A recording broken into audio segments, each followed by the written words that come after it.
السلام علیکم ورحمۃ اللہ وبرکاتہ۔ شب برات کے متعلق کچھ باتیں عرض کرنی تھی۔ سب سے پہلی بات یہ کہ شب فارسی زبان کا لفظ ہے جس کے معنی رات کے آتے ہیں، اور برات عربی زبان کا لفظ ہے جس کے معنی آزادی کے آتے ہیں۔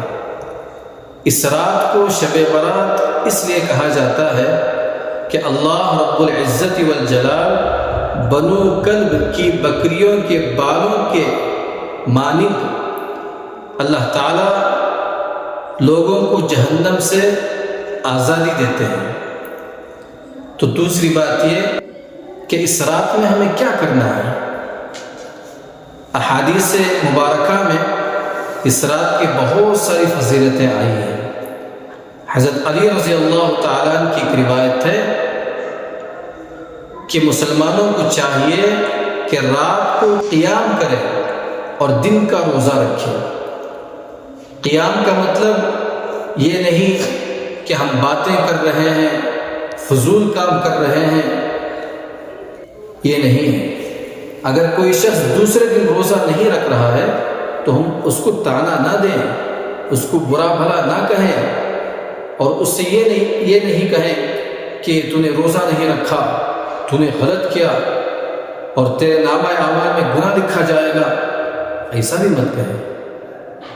اور دوسری بات کہ اس رات میں جتنی عبادت ہو سکے خوب کریں، قرآن مجید کی تلاوت کریں، نفل نمازیں پڑھیں، اللہ تعالیٰ کو راضی کرنے کی کوشش کریں، اور دوسرا دن روزہ رکھنے کی کوشش کریں۔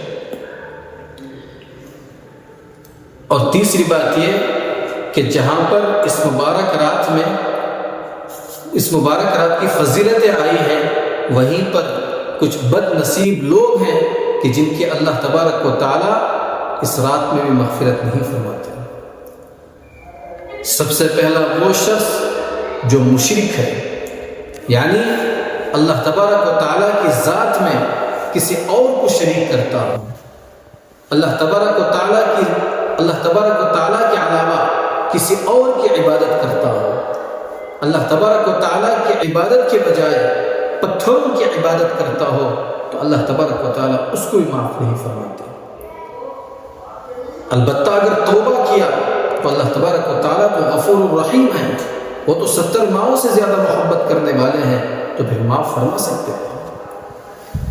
اور دوسرا وہ شخص جو شراب کا عادی ہو، کہ شراب پی رہا ہے اور شراب کا عادی ہے لیکن توبہ نہیں کر رہا ہے، تو اللہ تبارک و تعالیٰ اس کو بھی معاف نہیں فرماتا۔ تیسرا وہ شخص جو اپنا پاجامہ ٹخنوں سے نیچے پہنتا ہو، نیچے پہننے کا عادی ہو، اللہ تبارک و تعالیٰ اس کی مغفرت نہیں فرماتے۔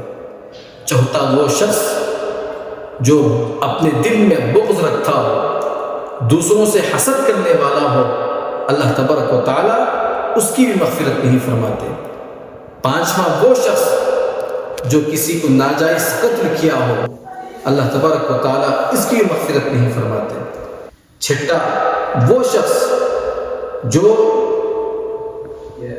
لوگوں سے رشتہ داری کو ختم کرتا ہو، اگر کوئی شخص اس کی بات نہیں مانا تو اس سے قطع تعلق کر لیا، اس سے رشتہ ختم کر لیا، تو اللہ تبارک و تعالیٰ اس کی مغفرت نہیں فرماتے۔ ساتواں وہ شخص جو والدین کا نافرمان ہو، والدین کی نافرمانی کر کر زندگی گزار رہا ہو، تو اللہ تبارک و تعالیٰ اس کی مغفرت نہیں فرماتے۔ اور آٹھواں وہ شخص جو زانی ہو، یعنی زنا کرنے والا ہو، چاہے عورت ہو یا مرد ہو، اللہ تبارک و تعالیٰ ان کی مغفرت نہیں فرماتے۔ البتہ اگر توبہ کر لیے، اگر سچی پکی توبہ کر لیے، تو اللہ تبارک و تعالیٰ ان کی مغفرت فرما سکتے ہیں۔ اور آخر میں ایک بات عرض کرنا چاہتا ہوں کہ اس رات کو غنیمت سمجھ کر، اپنی زندگی کے آخری رات سمجھ کر اس رات میں خوب عبادت کرنے کی کوشش کریں کہ کیا پتہ کہ یہ ہماری زندگی کے آخری رات ہو۔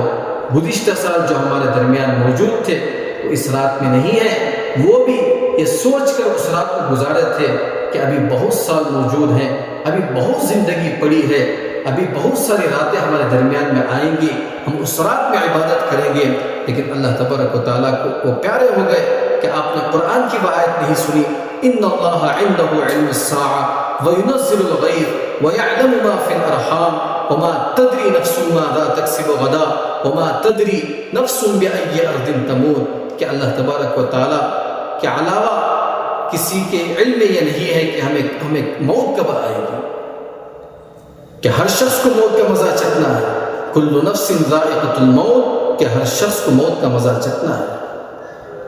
تو بزرگان محترم، اس رات کو غنیمت سمجھ کر، اپنی زندگی کی آخری رات سمجھ کر اس رات میں خوب عبادت کرنے کی کوشش کریں، دعا کریں کہ اللہ رب العزت والجلال ہم سب کو اس پر عمل کرنے کی توفیق نصیب فرمائے۔ وما علینا الا البلاغ۔